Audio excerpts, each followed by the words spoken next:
റബ്ബനാ ഖിരിജ്നാ, ഒന്ന് പുറത്തേക്കിട്ടുതാ, സഹിക്കാൻ പറ്റണില്ല അല്ലാഹ്, ചൂട് സഹിക്കാൻ പറ്റുന്നില്ല, ഒന്ന് പുറത്തേക്കിട്ടുതായോ.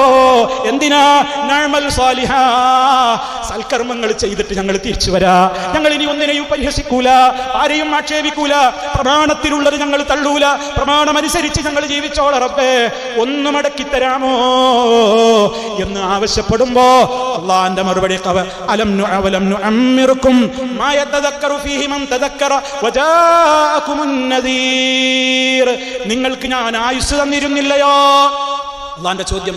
നിങ്ങൾക്ക് ഭൂമിയിൽ ഞാൻ നിങ്ങൾക്ക് പ്രവർത്തിക്കാനും കേൾക്കാനും പഠിക്കാനും ചിന്തിക്കാനും ഒക്കെ ഉതകുന്ന നിലക്ക് ആയുസ് തന്നിരുന്നില്ലേ? നിനക്ക് ആയുസ് തന്നു എന്ന് മാത്രമല്ല, ആ ആയുഷ്കാലം എങ്ങനെയൊക്കെ ജീവിക്കണം, എന്ത് വിശ്വസിക്കരുത്, എന്തൊക്കെ വിശ്വസിക്കണം, എന്ത് ചെയ്യണം, എന്തൊക്കെ ചെയ്യരുത് എന്ന് കൃത്യമായി പഠിപ്പിക്കുന്ന താക്കീതുകാരെയും നിങ്ങൾക്ക് പറഞ്ഞയച്ച് തന്നിരുന്നില്ലയോ?